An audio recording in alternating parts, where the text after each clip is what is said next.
na wo che so no yesisi nti omo beto adwuma kakra na yade ahodo bi te se pressure sciatic diabetes hepatitis pa se bema ye be fro se odo benadade mesrew foni chirim e wo sofo reko isan se wote ahaban no wode ye ho adwuma ampa yade bia betu ase ensa na no too much ayi wi ni cigarette de keke ka ho ni nyina pesu gya utumi nyaye a gonorrhea wo sondodo ni nyina mesrew foni chirim e wokuma se brema ha ya Pentecost fa so da no hono a sofo reko se wo ba frɛ no 0248672271 0248672271 na uhai si bo shebe electricals nso a ampa nwate ase se wo beto ne mapa na wo de akudi udwuma papa bo shebe de eba ne cables wa ina yaji atum se starbosh no ye ne ema nyina ya brand no an eche se eye papa energy commission for stamp ni si so de koton kwancen de bia emiemfamu eneyi PZ anti attack for dynamics san so ena PZ da fofo no a indicate ya Dubai di hwani mu ne ya tran kese ewo ho na abepie mu so obosheba plaza hadi a ebe so mo papa 0322030838 056 0536 095966 0536 095966 na yenye osho no pe ya yene Jimmy Cliff ena nam anopai mitindi Oduefour na Asabre na man na penkra hene chame menu ya Krobea Asante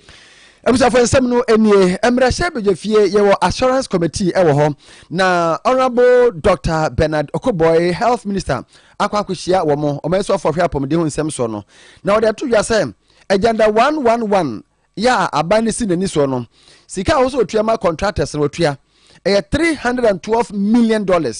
na wo ma hunu se 111 no bibi ho so mo de ka ho nti wo mo de psychiatric hospital mienu ebeka ho na national psychiatric hospital so beka ho enti enya agenda 111 biem ebe agenda 114 for those in we've actually categorized them as we speak into three bands. Band A are those that are 65% and above. Band B are between 65 and about 40%, whereas those lower like this one are in band C, meaning that those in band A, about 28 or so facilities are likely to see the light of day probably even before the end of this year. Honorable Chair, just as we have or experience in our private lives, if you plan to build a 3-bedroom house and you assume that you have some funds, the land will go smooth, and you encounter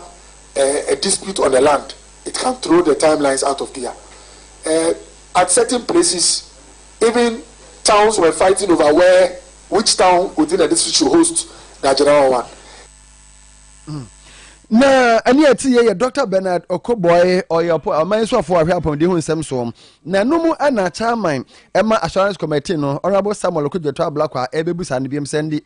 ususu se afutua bia ebidima omampani afa sa agenda 111 ne ho no na esoboro so dodo ana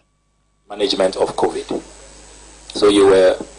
one of the policy advisors of the president. Didn't you take all of this into consideration before advising the president to announce to the nation that within 1 year, by April 2021, all these hospitals will be ready and operational? Can we say that you, the policy advisors, let the president and for that matter the nation down? You didn't envisage all these challenges? Thank you, Honorable Chair. Although I'm a minister representing the president, I must be careful not to assume I am speaking for or going into his mind. But what I'll say is that, Honorable Chair, I know you are my senior advocate. I always like to push leaders to take on a big task and end up delivering, even if it's 50% or 80%, than to let them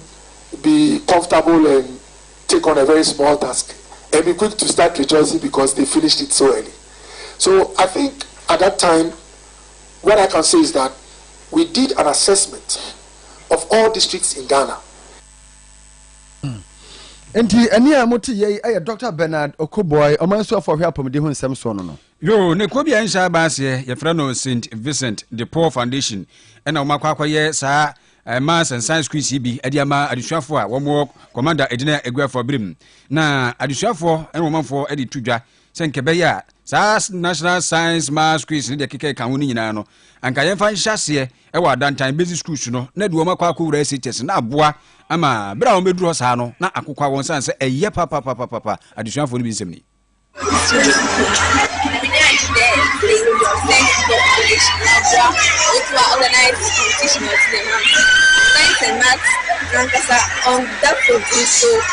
them foundation crazy away. One man who have potentials. Now, in there, it is there. They have SHS. Yeah, science and math place now. The science and math place now in SHS. Russia, so JHS. I'm a student. You are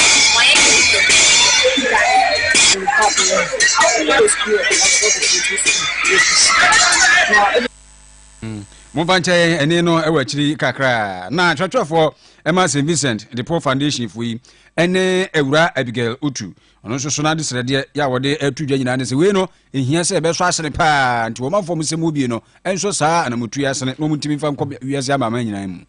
eji oku ye ni dwuma ye nzini bini de ye kwa inganka ikuna afu kona wezi dem kona hospitals away here na afisu they organizing ka school space e was school ahudu a owo yen commander praying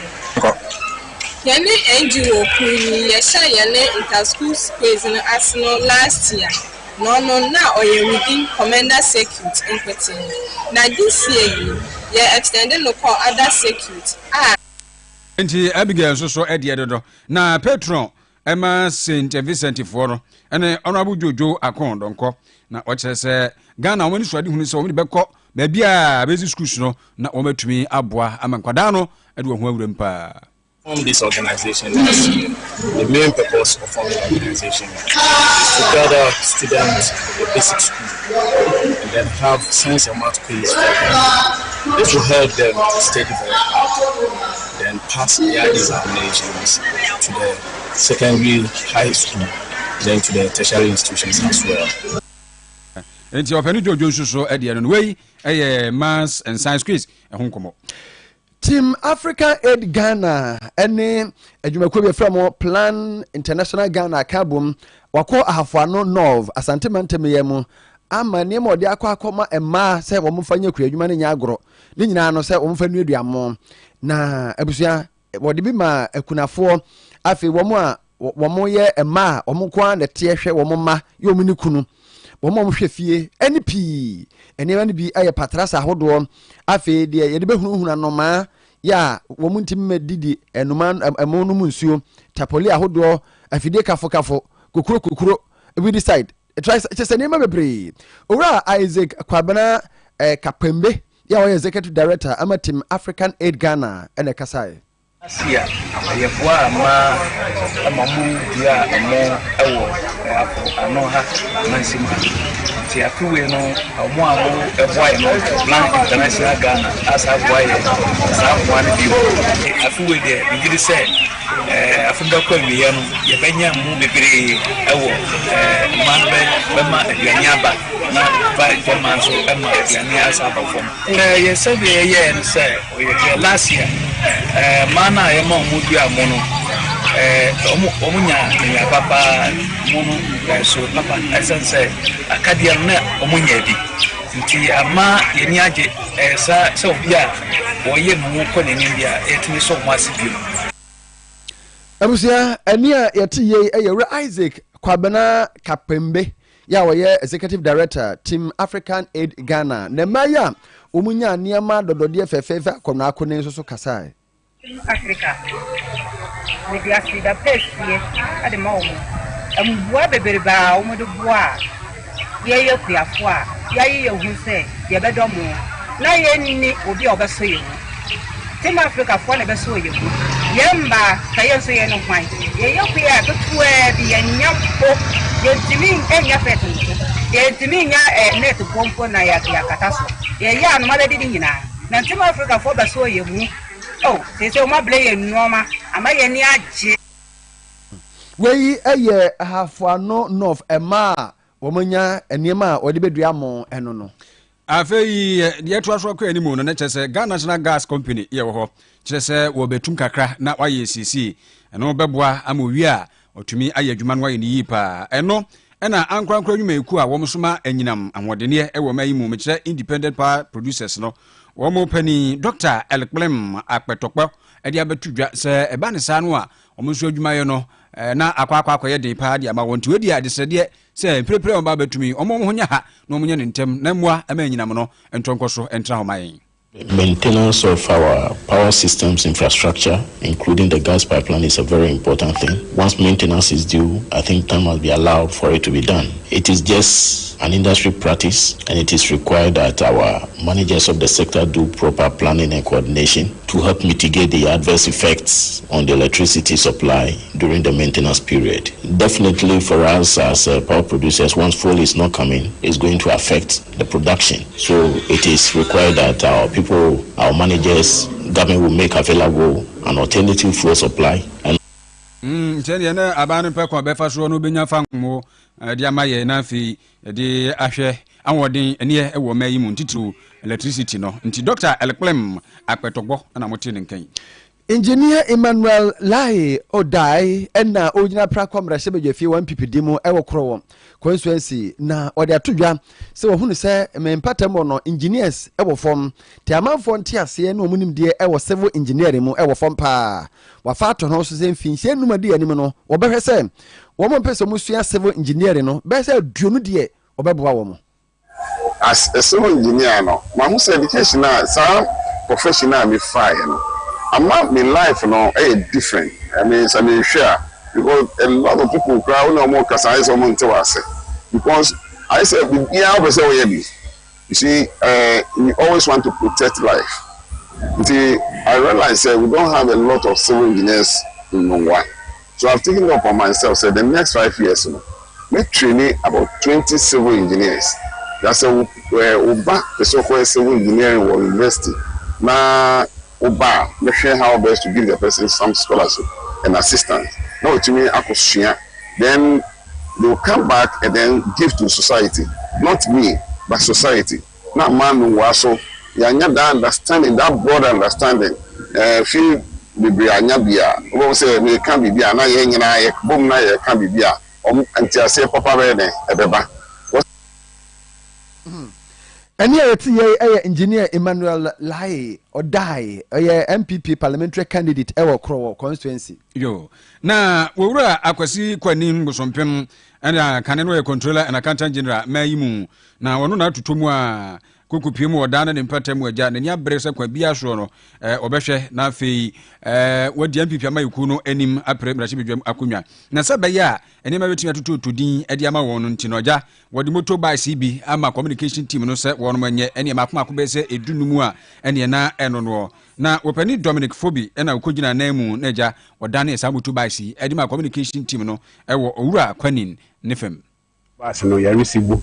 na yadi ama ubia se onfa na onfa nkonko yaduma emo party no se na party no yeda wubo ni nema yaye no amanfo beti na radio station na amuso otimedi ho adanse ni modern boni de editwam anye afie na wo hyase last 4 years ye election sa mimi constituency kwa blame motorbus 11 or the 5 comma a chance constituency osama odan constituency motorbus 5 eni twam no logistics be bra de ma aspirants MPs no any PC for na no contest that time no oboa mo njina chese eno no we kura wa wi ni primaries no na obo no homodin za no na ne nyina mu epoye manta mu pania be de chi hwenkita ndi so MPP amayiku ni owura nasin ntiamwa on de gina na mu eje sa fidi tita me chemu tubai se makoma ko be se dunuwi na se kase ama yura kwen bosompem adodo na afre na controller mi gina achemansa block as Deputy Regional Communications Director for the block name Wayamaya. The motorbikes are the motorbikes how the my no my impact. Enti we ye de ekoso oda ene ne mpatemu MPP amayokumu. Continuous Praise Academy Suku ewo sawia na womo afe chese wanya afe first anniversary na wodie no na Dr. Mrs. Connie J sɛ wabɔ nso dakwa ya ɔyɛ proprietors ɛde to awofo anim sɛ awofo ɛwɔ kyɛfa paa wɔ nkwadaa wɔ ma wɔde sua mu nti sɛ nkwadaa no bɛfie a wɔn hwɛ sɛ nkwadaa no bɛtena aseɛ na wɔsua adeɛ a yɛde ama wɔn no titiri paa ne sɛ bere a yɛama kwan.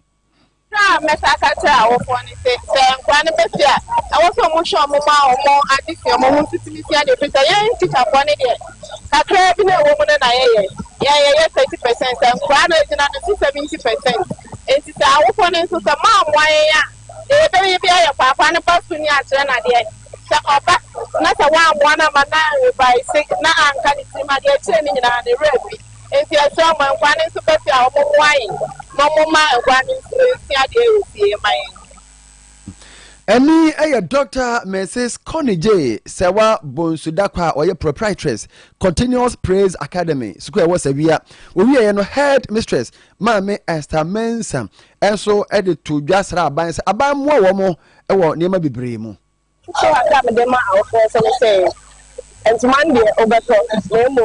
nika hyɛ ɔba no ɛde sie ɔka yɛ nsa na watɔ ntoma. And the books here to soon be so that's what the second beton to my Obano so and this year also na Ohana and the modern more and this year it's yet to see a new matter for Way a Mammy Esther Mensa head mistress Continuous Praise Academy School ya was a year. Bishop Samuel Kwame Denu ena woye paniko fa bai so fani a wada Solution Center and Herbal Church ano na wo se ekwan bia so amasama de MP no obetu ni se banche no wo so obekọ kwantenkure na wa premier shibidwa akonwa no manfo egbogye su se ya na nsemi min ko parliament na eboa na me di bon profo dada no na min fampo omo enu nti na aba se min contest wo amasamai constituency adan because baby a woti vote wo no for 5 years or 4 years abo na obetumi a contest nti aha na me fie wo aha na me so me japade bebre wo nti aha na e wo se me contest na NDC ni MPP ya so mo hwe bebre nti bebre ka se this time crampo no omu ntu aba nti mima bemu na abua media bon krofo dada amigu so bua ti say road bi ti say from Sansam Junction eko Odumase Otomina na Hebron Ayibonte na duane amedima yanka nti akaso obobo so ade beche Bishop Samuel Kwame Denu ono Ginaf B Catering Services say anope yemra ne meni de aduana ben ye twɛn misa no frempon ne masha no nyina wo Beneza no pizza ne spring roll na ben na mo so amoye wedding engagement aye program bi a mo hia sɛ wɔn bɛ no aduane ma mo serve no mo frɛ wɔn so so adum technical office opposite ya for junction so frɛ 0247009999 udidi wi a no anum zap cola agu so anono ni a ɛwɔ time mo prekopɛ no ahode ewuo mo nya agro ye frɛ ne zap cola yare no nti na be herbal clinic abama yen mema ne susu adodo mo mane yakese achimu a na de awo na ma muhu no yare nketenkede se atwere afi osa ne gononum nyina sickle cell ne test ne scan ya be nsa no adwuma yare pi ene osa mo hwe na kira kwan e wota na so apatrapa clinic ho fese mo mfre 0243 345392 City Ceramics ni womo na se de wotonto water closet bath basin kitchen sink cabinet shower type biabi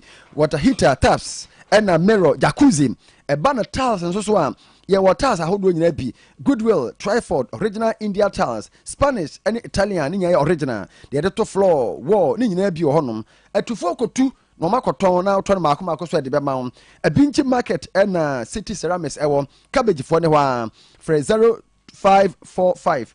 185985 0545 185985 ofra ya busia wamo ebeje woso ene awoda bi ho ya yesre na yema yenyina yatem ene ye honorable Kwesi Kakare Chamfo birthday honorable Kwesi Kakare Chamfo eye DCE afija kwabre north ene na woda ya manetren kwase nyamenka no no ntrenem kire no efri yenua ba akuya konadu yadom ya wo ye adwuma wo Wontumi TV ni radio ena e wo hye no enen so eye Christian Sam Donko any birthday Sunday school teacher el Gethsemane Methodist asoremum ena Christian Sam Donko wo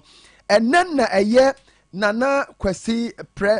Nana Kwesi Ajiman prempe ni birthday no nyansapo nyansapo asokwa nyansapo kane na ochira de wo pokuware was and then na kwesi agye my prempe nyansapo na woda yo yani Jimmy Cliff na bae me de Krobea Asante na Oduefour na Asabre penama na penkra hene chia me Mr. Michael Yawasuman on na yirma me hana on se krasa asubie nka mu nyina thank you Lord Jesus abusia na bia boko